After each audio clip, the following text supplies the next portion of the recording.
A arquitetura é para as pessoas. Os arquitetos estão aqui ao serviço das pessoas. É uma responsabilidade muito grande fazer arquitetura.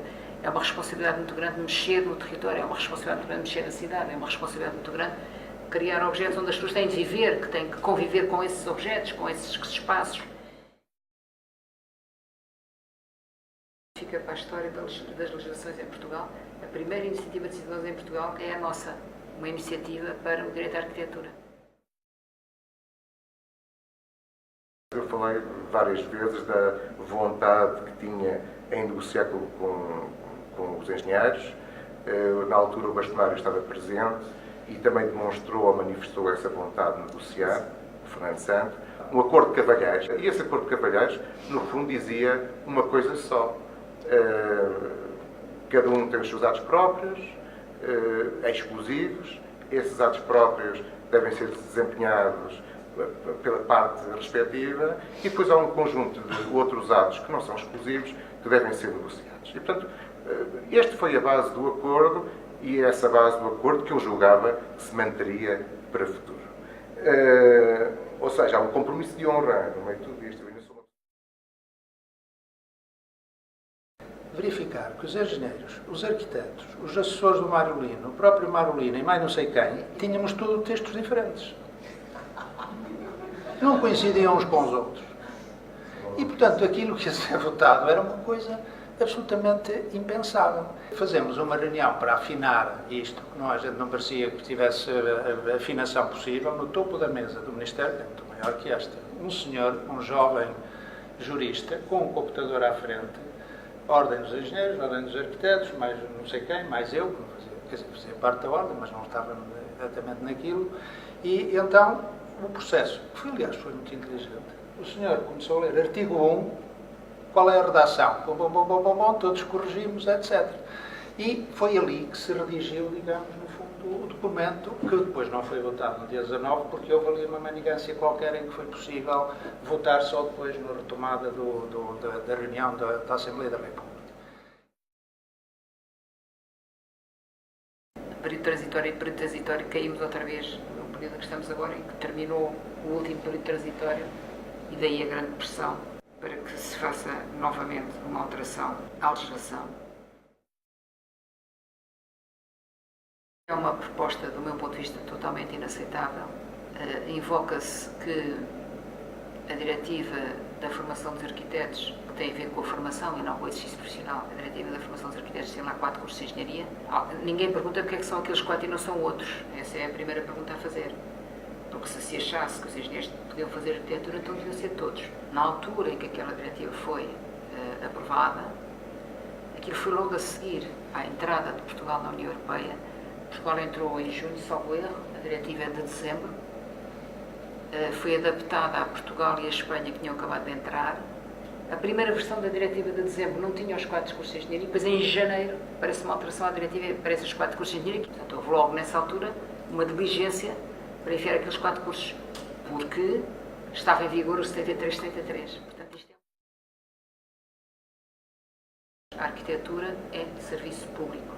Por que razão é que existe uma regulação europeia para as profissões da saúde e para a arquitetura e não existe para a engenharia? A engenharia não tem qualquer regulação europeia. A arquitetura tem. Porquê? Qual é a diferença? E, portanto, esta questão é fundamental para nós.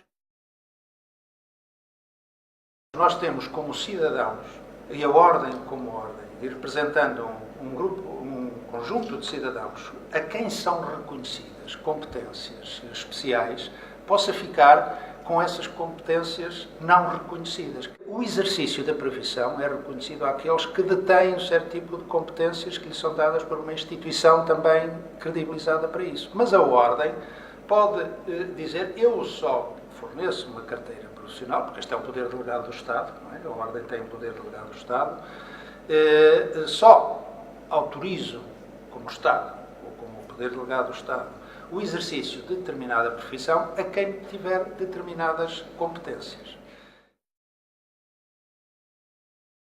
Em que se separou, isto é para os arquitetos, aquilo é para os engenheiros, aquilo é para os arquitetos paisagistas, e vamos todos fazer o nosso melhor. Isto é uma autêntica caixa de Pandora, como se pode imaginar. É uma caixa de Pandora para os dois lados. Ou seja, para já põe-se em causa a palavra dada entre as duas ordens, o que me parece uma coisa muito grave na vida das instituições e na vida das pessoas.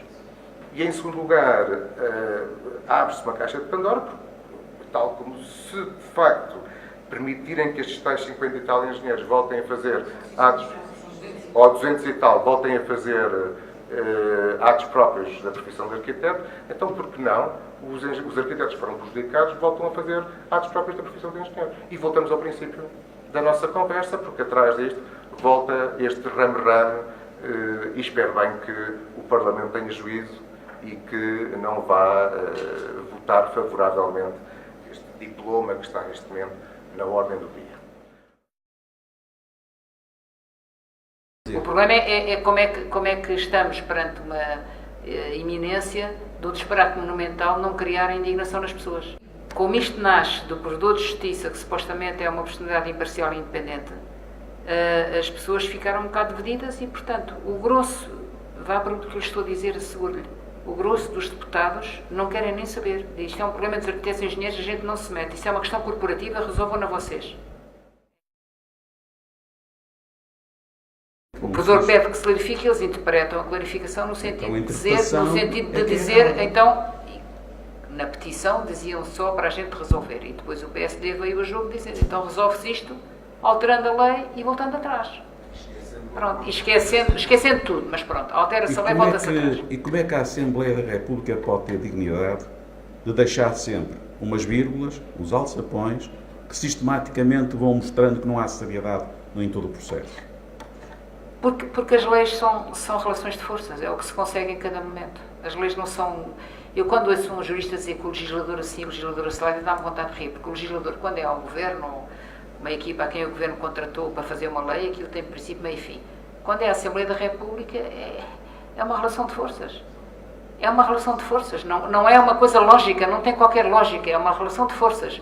E é a gente ter capacidade de conseguir que a votação vá para este lado ou vá para aquele. Artigo a artigo.